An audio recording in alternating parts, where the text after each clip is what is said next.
Greetings, everyone, and welcome to Anime Night in the Dojo. Today's featured show, Sakamoto Days, Season 1. Yep, Sakamoto Days, Season 1, Episode 12. Welcome back to the dojo. I'm Ryu. That's Age. We're back for more Anime Night in the dojo. And, well, luckily for us, with only one decent thing that has gone right for us in the last while is the fact that Sakamoto Days, when we started, we looked at it and said, hey, we're interested in this. Let's do it in the spring season and catch up on it. And when we hit July, hopefully right around that 11-12 week mark, that's right around the time where the second part of the season is going to start. So I figured, okay, well, looking at the numbers, if they do like another simulcast or like a weekly release on Netflix, or in a typical Netflix fashion, if they just release everything, then it'll be there. But as it stands, it looks like only a couple episodes have come out, so it's still enough. So they have episode 14 up on the dub, so we're still a couple weeks ahead. So unless something weird happens, Sakamoto Days should continue and run concurrently along with everything else, starting right after this episode comes out. A couple days from when this releases, we'll be starting our new set of shows, which since they're, once again, July is crazy, we're gonna have 5 things. We usually have 4 is our usual, like what we have. We usually do Wednesday, Thursday, Friday, Monday is our release schedule.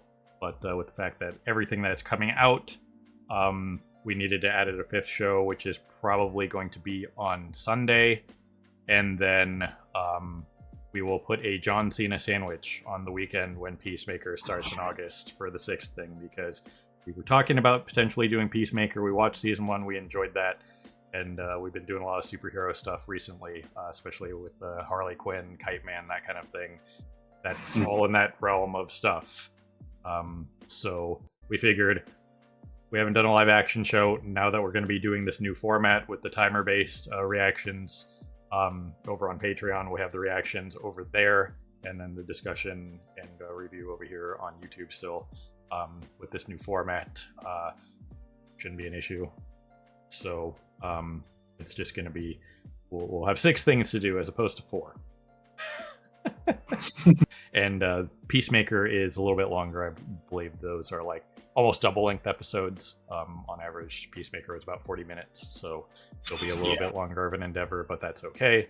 But I want to be up on it. So whenever Peacemaker starts, whatever that week is, it'll go up. Even if it's like a random off day, we'll just have to figure out how we're gonna do that.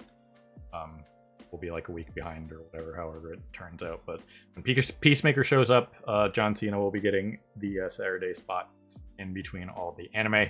So yeah, we have a lot going on for the next little bit here. Assuming Peacemaker is another 8 episodes, that's still 2 solid months of 6 things. So yeah. But either way, since Sakamoto Days did continue, we can just roll right into the second half of the season here and not miss a beat. And this can just like wrap up in a way with the rest of the stuff that wrapped up this last week. So we will be continuing Sakamoto Days because, once again, it ended on episode 11 back in April or whenever it ended. So yeah, we'll be missing a beat with that, luckily for us. So we'll just roll into the new stuff. So that is pretty cool. One reasonable thing going well for us at the moment. Everything else is just on fire and shit. Once again, I will apologize for myself because, once again, with my previous account being terminated that I've had since I was a kid, 20 years, I'm not in a great headspace, but I'm keeping it professional for here. But off cam, I'm not in a great mood. So don't mistake my lack of outward anger on any of these videos that I've done, because I have not gotten a response from the people that the company that issued the strikes, and I've not gotten a response from YouTube yet. And you know, we're pushing 5 days here. I know they don't work on the weekends or whatever, but come on, this is kind of ridiculous. But anyway, as for Sakamoto Days, we had the tiebreaker with Old Maid, very hardcore Old Maid. Bhutan did some bluffing. We had that, and we got introduced to Slur's next set of they're not even assassins, they're just people that, that they're murderers that have special talent, like that they showed off. So they're capable of doing superhuman feats, not unlike the members of the Order Sakamoto, that kind of thing.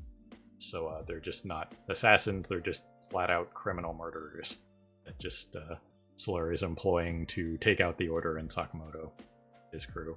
So that's how the second half of the season is potentially going to start. Is them figuring out who's going to be going after what, who's going to be matched up with who, that kind of thing we talked about yesterday. So it'll be interesting to see how that plays out, whether or not we get any more of Slur. So far, what we've got on him, he seems fairly all for one, that kind of thing.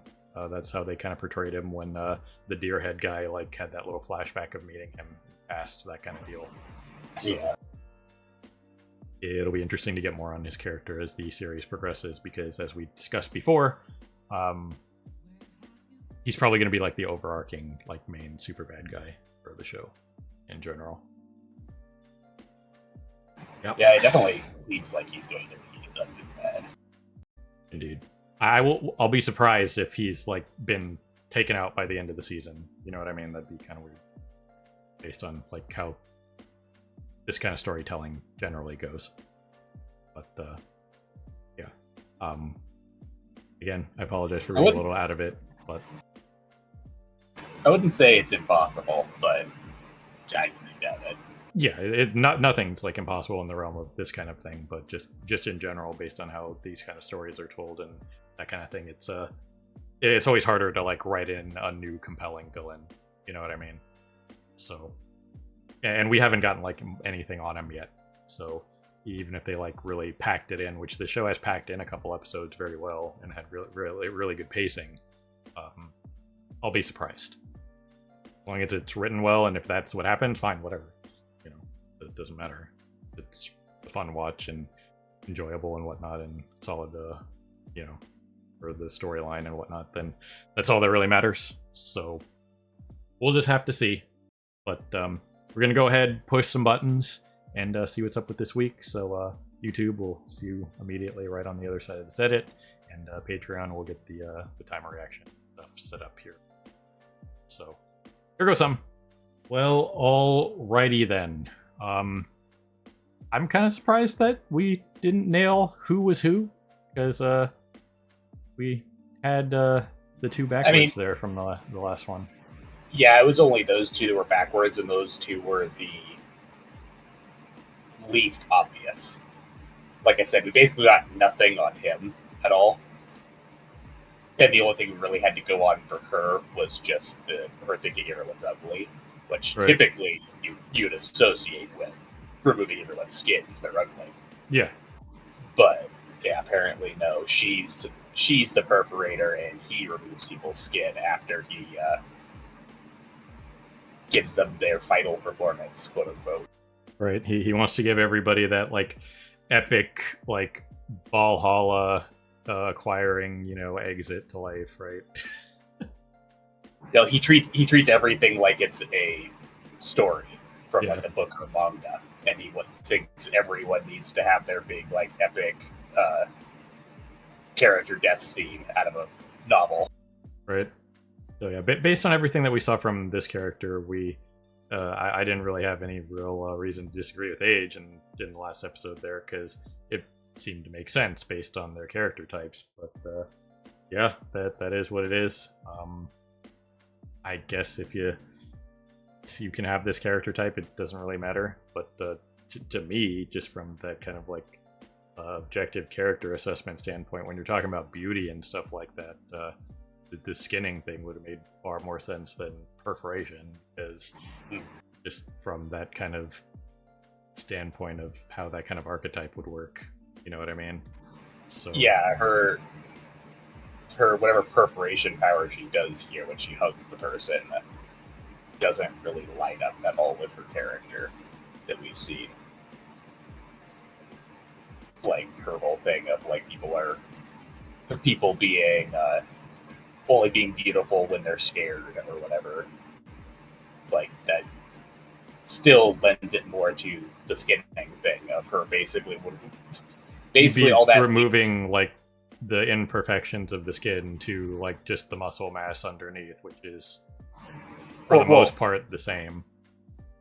Well, not what I was going to say. What I was going to say, the whole thing of like she sees everyone as ugly, except for when they're terrified. Still lends itself to the skinning because it would be you just skin them while they're alive and still terrified, and then you're basically saving when they're actually beautiful to you.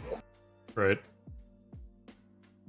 So either way, yeah, it'll be interesting to see when we get more on like what her actual power is, like how she's doing, because we didn't get much of anything on like how she's able to do it, like what the deal is, like what is just like a body thing for her. Is she like using some sort of equipment, like what the deal is with her? But it doesn't look like she has a lot of equipment on her outside of just what she can carry around. So we saw with the manga guy, he was carrying around a bag of stuff. Yeah, he carries around like a bag of props. We know the Crusher guy just does it with his body. And then we saw that the Slicer uses garrote wires. Right. But I imagine hers is supernatural. Because it seems like it's more something that she just does on instinct, and then all the the way her tattoos are set up and stuff like that, she comes off as someone who's supernatural in nature. Right. Mentioned the JoJo vibe before, so something to that effect potentially. Yeah, she comes off as very JoJo's, and as you know, JoJo's is very supernatural. Right. So we got the introduction to these characters, how they do what they do, their individual quirks. Like this guy in this scene, after he took down what we assume was probably like another like C-D list assassin, because we'll get into those rankings in a second here.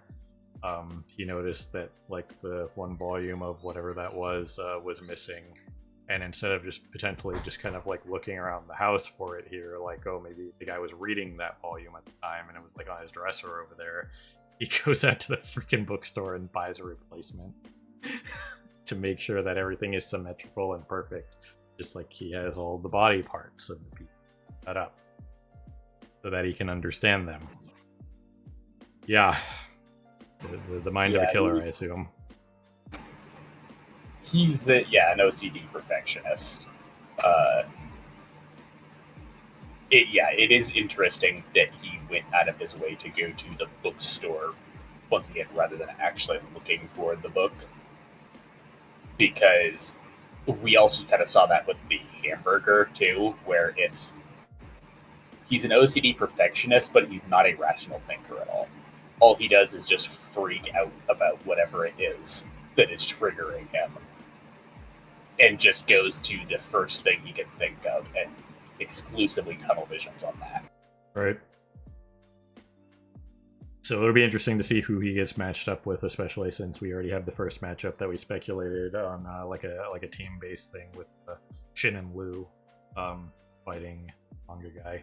So we'll just have to see who he ends up with, because at the beginning of the episode here, we had the members of the Order in their they were just kind of like driving around wherever they're going.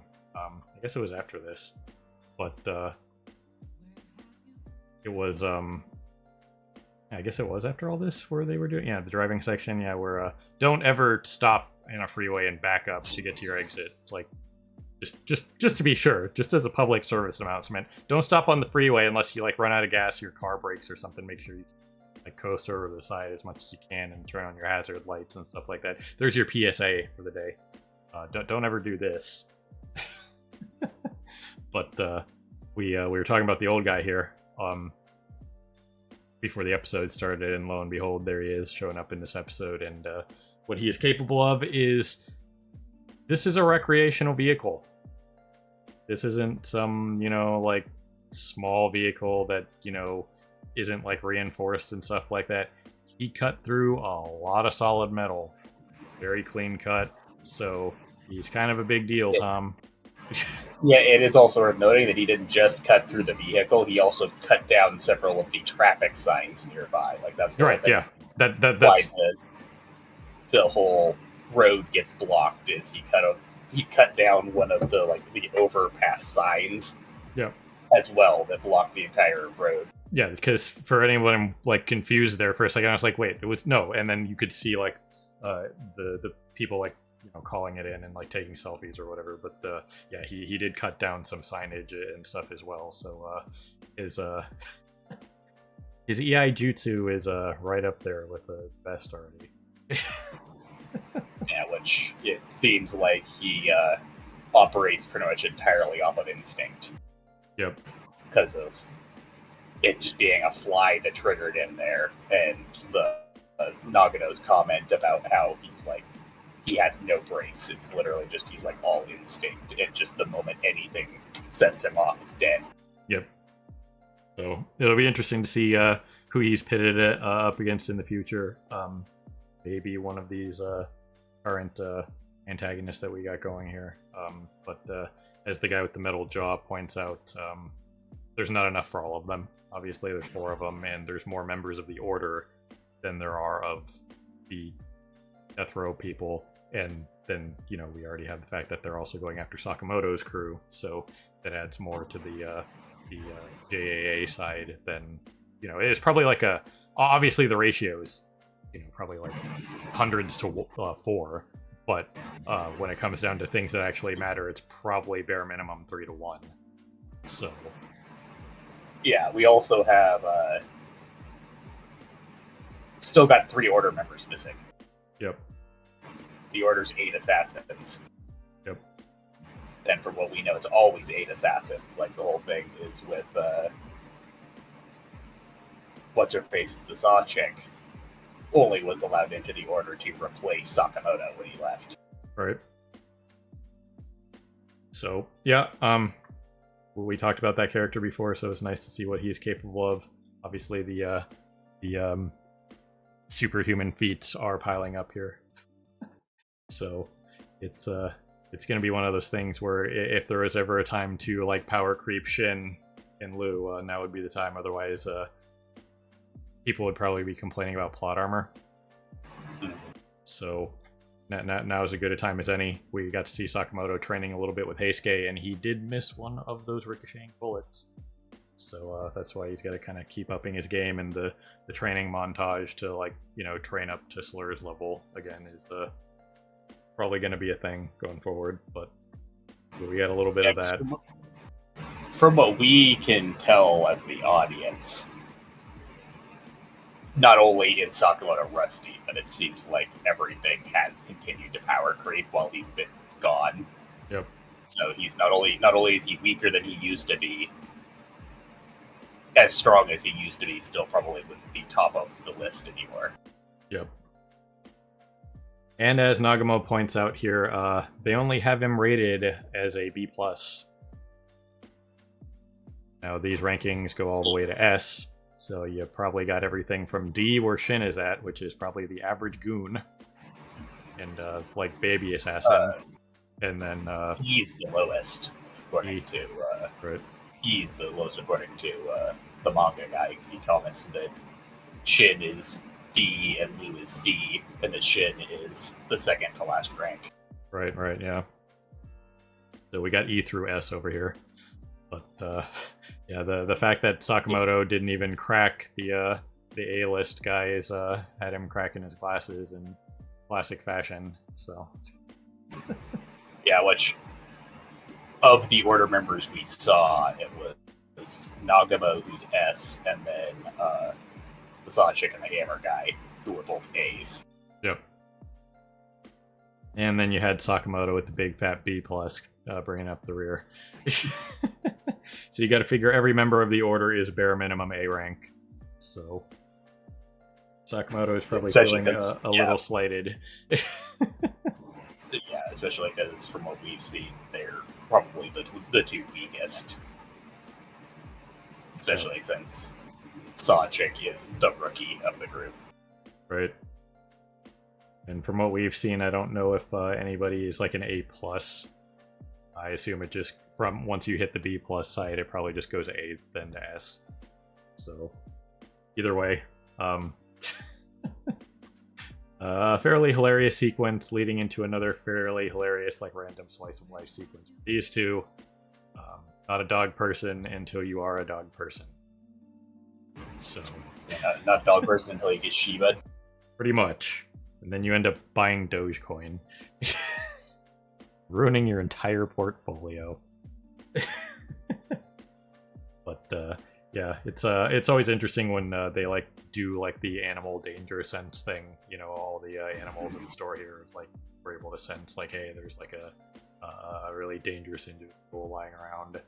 So it's just typical animal stuff. Makes sense. Any animals have that fight or flight just instinct to them. So a guy like this, who when Shin goes to read his mind is only got kill on the brain, animals are going to pick up on that. It's that simple. So I do appreciate that just a little subtle, just like nod to just like nature in general, because even if they are domesticated, I don't think that instinct is ever going to go away for these guys. You know what I mean?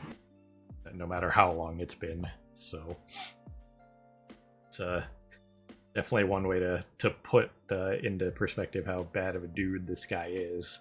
And well, as Age mentioned there earlier, we don't think this fight is over, because Lou probably is going to need her power up as well. But he has kind of an interesting fighting style for what he is. Didn't really take him as an axe murderer, but sure, why not? I mean, you can skin people with pretty much any bladed weapon, so I mean, kill him with an axe if you want. So that is what it is. But the sequence here was pretty solid. Just them protecting each other, you know, more character development for those two. And the fact that Shin got his power up, you know, in combat, the classic leveling up in combat thing. Again, if they're going to be seen as credible team members for Sakamoto, they would need that power up, because at a certain point it's like, well, if Shin's all he has is like basic hand-to-hand and mind reading, eventually he's going to get power crept, and then that would be kind of bad for the cast. So it's just one of those things that was probably going to have to happen at some point in the future when they started introducing more and more of the more powerful characters that are not just like the villain of the guys, you know, like after the theme park shenanigans and all that. So we had a feeling that kind of thing was probably coming, so probably better to get it out of the way, and at least it was a kind of power upgrade that made sense for him to kind of like go from being able to read minds to be able to like it felt to me like he kind of went like kind of full Night Eye from MHA, where he could just like see somebody's future, but he might not be limited like Night Eye was. So yeah, it doesn't seem like it's actual genuine like it's not like an actual clairvoyance or prophecy or anything like that. It's more just if he focuses on a person, he can basically read the signals in their brain to know what they're going to do before they actually do it. Right. So it's probably something to that effect, and it'll probably be explained by him once he figures out happening.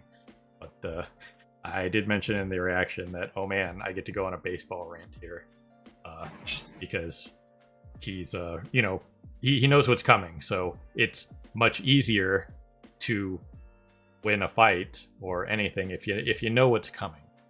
Now, for anybody who doesn't know, I'm a pretty big sports guy. Southern California, I'm a big Dodger fan. And 8 years ago, there was the Astros cheating scandal, where they were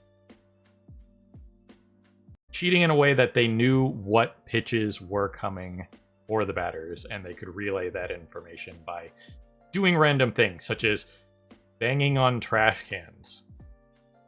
But it still gets me to this day, and whenever we have like finally get to do like a sports video or something, I might bring this up. But bring it up here really quick was the thing that got me the most about that whole thing was none of them denied it. So that was just like, you can't even deny it. You guys were doing it, so whatever. But what came out about it was one of the bigger time players of this generation came out and basically said, well, knowing what pitch is coming doesn't help you as a batter. And that just blew my mind. Like, that just absolutely blew my mind, that one of the best hitters of this generation in Miguel Cabrera said, knowing what pitch is coming doesn't help. Are you insane? You know what I mean? It helps a lot. Obviously, like, it won't guarantee that you'll be able to do anything about it. Once again, like, it doesn't matter if you know what a person's going to do if you just aren't fast enough to actually do anything about it. Right. But still, like, it's still a massive heads up. In a one-on-one situation, it makes more sense than, like, say, if you know what play is coming in football or a team sport. You still have to. Everybody still has to execute properly. You know what I mean? Like, if you know that the opposing team is going to run a running play straight up the middle, and you have the perfect defense for that, the running back could still, like, juke somebody and still have, like, a positive gain, that kind of thing. When you're talking about a one-on-one situation, in the baseball sense of pitcher versus batter, if you're up there at the plate, you have to adjust your swing between a fastball and an off-speed pitch based on what kind of pitch it is, whether the curveball, slider, that kind of thing, anybody that knows baseball. So if I got into the batter's box against, I'll use one of my Dodger players, against Clayton Kershaw, one of the best pitchers of his generation, and I just needed to try to hit the ball as a normal batter, I probably would not get very many hits off of him out of 100 swings. You know what I mean? Maybe one or two if I got really lucky. You know what I mean? But if the catcher behind me is just like, hey, we're going to try to throw a curveball low and away, where do you think I'm going to be swinging and what I'm looking for? You know what I mean? If I'm being told where they're going to try to put the ball, and even, in the case of the Astros cheating scandal, they don't necessarily know, like, the pitcher might be trying to go low and away, and because of control or whatever, the ball might not end up in that quadrant. That's always a possibility. But most of the time, when pitchers and catchers are formulating a game plan together, when they're throwing the signs and stuff like that, the catcher is asking for a specific pitch in a specific location if possible. Is that always the case? No, but still, if you're looking for a fastball low and away, you're obviously going to adjust your swing ahead of time accordingly. You're already removing the what kind of pitch is it going to be. If you know a fastball is coming, you're going to adjust your swing to be a little bit faster. It's going to help you. And the fact that one of those guys that was a generational talent said, knowing what's coming doesn't help you, is absolutely insane to me. Because if I, as a random average Joe, are being told what pitch is coming and where it's supposed to be, in this case, say a fastball low and away, I'm going to have a much easier time getting a hit off of a professional pitcher than if I'm just up there swinging away, trying to figure it out on the fly like an average batter. You know what I mean? So knowing what's coming is a big deal. I'm sorry. And there's my rant about that. Is it a foolproof solution to your problem? Whatever the problem may be, whether you're a batter or in a life or death struggle like this?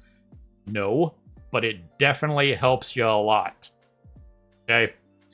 You still have to execute, but you have that much of an easier time executing because you know what's coming. So, again, for Shin's character, this makes sense. I like what they're doing with it.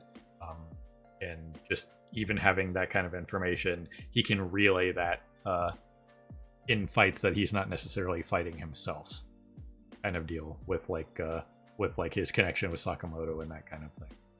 So yeah, it'll be interesting to see going forward how this goes for him. So anyway, other than that, solid episode for what it needed to be. It'll be interesting to see what the matchups are going forward. Obviously, this fight isn't over because, Lou was left with a thing of alcohol in front of her because that guy disinfected himself after the explosion. But speaking of explosions, good on them for actually using a spark to explode that propane tank this time. That time it made sense. That was one of our biggest gripes in the first season, was the whole thing of perforating the gas tank to cause it to explode. Right. Once again, those kind of things don't explode just because you puncture them. There needs to actually be a spark. Yeah. So at least there was a spark this time, all right? Good on them. But yeah, so going forward in the next episode, we'll probably resolve this situation. It'll be interesting to see what comes of this. If this, I assume Lou is going to get her power up, whatever that may be, just like a full-on like drunken master state. And then I expect this to be more of a wash potentially, like the manga guy will retreat kind of deal. But I'd say it's kind of like 50-50 whether they capture him or not. It's either going to be they're going to fight him to a standstill and he's just going to back off for some reason, or they're going to fight him. It's going to get drawn out and Sakamoto is going to show up. Right, because he was already questioning, like, you know, why they were late and stuff like that. Even if he was, from the viewer's perspective, in that sequence, also saying, you know, I don't think we've seen, like, the best of what Shin can do yet. I mean, which led into... Yeah. It was a solid segue into, hey, Shin's gonna get a power-up. So, either way, again, solid episode for what it was. Glad we were able to just roll straight into this from the first half of the season based on our schedule, so that's cool. As long as the releases continue coming out, not the delay, but I don't think there will be now that the strike is over and all that. But either way, looking forward to seeing how this resolves, what the matchups are going to be. Yeah. Got anything else, Age? Talked about the new shows yet? Right. Yeah. Okay. So. Glad you reminded me, because I'm still out of it, and I apologize again. Hopefully by the time we start recording the next set of shows this weekend, I have a couple more days to get myself situated and straight. But the next set of shows, yes. So I don't know what order this is going to be in yet. Outside of Sakamoto Days is still staying on Monday, so Sakamoto is going to be still holding it down for Monday. But I did mention this in the video yesterday, but we're going to have a pretty full plate at the end of July here, and then come the beginning of August, we'll be smushing a piece of John Cena meat into the anime here on Saturdays. But the plan is, and this is in no particular order outside of Sakamoto Days, still staying on Monday, is Gachi Yakuda, Dan to Dan, My Dress Up Darling, Shield Hero, and then the fifth will still be Sakamoto. And then when Peacemaker Season 2 starts, we have been talking about wanting to do that, putting a live action something in, and we've been doing a lot of Heroes stuff recently with Harley Quinn and Kite Man, and that's all in that same various region. You know, it's DC, the anti-hero stuff. So we'll be dropping John Cena's Peacemaker in Season 2 into... that one will be on Saturday, I know that. But the rest of them are in some order. Whatever that may be. It's not actually John Cena's Peacemaker, but one of the shows that we keep meaning to get to but not getting around to is the Suicide Squad Isekai. Yep. Which has both Harley Quinn and Peacemaker in it. Yep. And that's a whole other thing. But that will probably be... We have started watching Faraway Paladin Season 2. We did start that, but because of all the shit going on, we only got to watch a couple episodes. So we are going to do that for anybody who remembers that from our previous stuff. So we are going to get to that at some point during all this and go on that. That'll probably be coming after this sequence. But spoilers, it's a little better so far, but still not good. Yeah. So it's only been a couple episodes, but still, it's either way. But yeah, that's the plan. We got a pretty full plate for July going through October here. But yeah, assuming Peacemaker is another 8 episodes, then that'll end a little bit earlier than the rest of the stuff. But it'll still be a couple weeks before we start Peacemaker, so it might line up It probably won't line up with everything, but the John Cena meet will be in there for however long that is. But I assume it'll be another 8 episodes. I don't know if they confirmed how many episodes this season was, and I haven't really looked. But I don't think so. The first season was 8 episodes, but double length. So basically a full core. You know what I mean?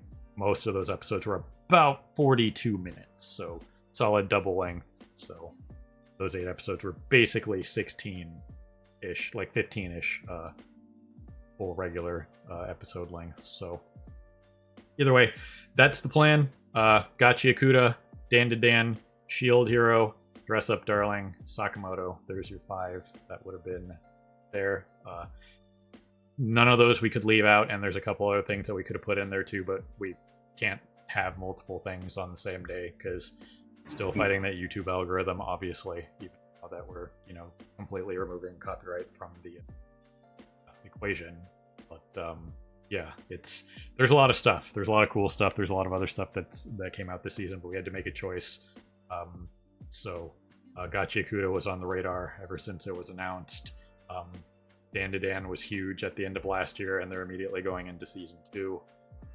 And we did our video on that and said we would do it. Shield Hero is a staple of the channel. No matter how we feel about it, it's okay. But we're going to continue all the Isekai Quartet shows as they come out. That's just how it's going to be. Those are a mainstay of the channel. Dress Up Darling was something one of these days we'll get some form of info on season 2 of Tanya. Right, other than TBA. Dress Up Darling is going to fill that. We haven't had like a rom-com in a while. We did like Kaguya-sama, Tomo-chan, Komi, that kind of thing. We kind of needed like the lighthearted slice of life thing, and that probably means that's going to be the Friday show because that's usually the Friday slot is the like jokey slice of life slot. So Dress Up Darling will probably be on Friday.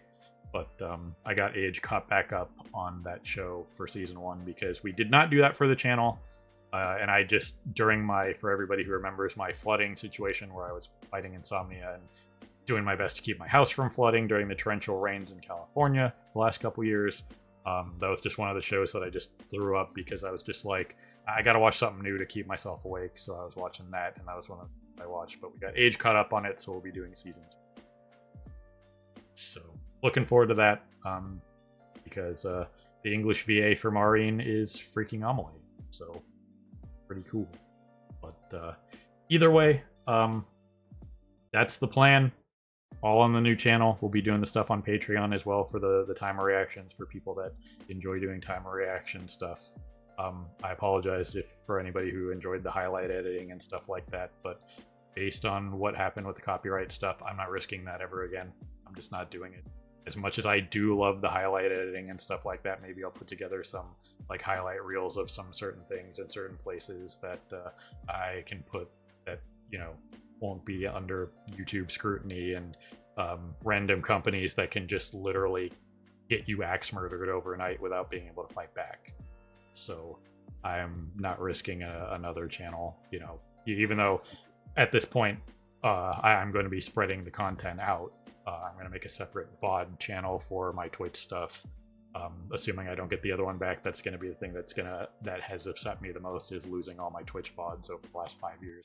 Because I just, again, have not had enough just like random money lying around to just buy terabytes of data, storage to house all my Twitch VODs like I want to. So that was on me, but I never thought this would be a problem because we were incredibly careful with how much we show far more than most other reactors. So I never thought that was going to be an issue. And we were criticized in the past multiple times about you guys don't show enough of the episodes. Like we've talked about doing the timer reactions and stuff like that as like a compromise because I'm not playing games with copyright. I don't endorse, malicious use of copyright and rebroadcasting other people's stuff. We watch this stuff in official places and stuff like that. So if you want to watch it, however you watch it, then do you, but I'm not going to advocate for that kind of thing. So that is just what it is. If there are people out there who do watch parties and stuff like that, that is what it is. But I am not doing that. So It's just how it's going to be. But anyway, ladies and gentlemen, people of YouTube, beyond time for watching, we always appreciate you stopping by and hanging with us here in the dojo for more Anime Night in the dojo. And this was Sakamoto Days, Season 1, Episode 12. So have a good morning, evening, afternoon, whatever it is for you. Have a good one. See you next time. Hey everyone, Victoria here. If you enjoyed the video, please consider pushing those like and subscribe buttons. Your support is greatly appreciated. Thanks again for your time, and we hope to see you again in the future.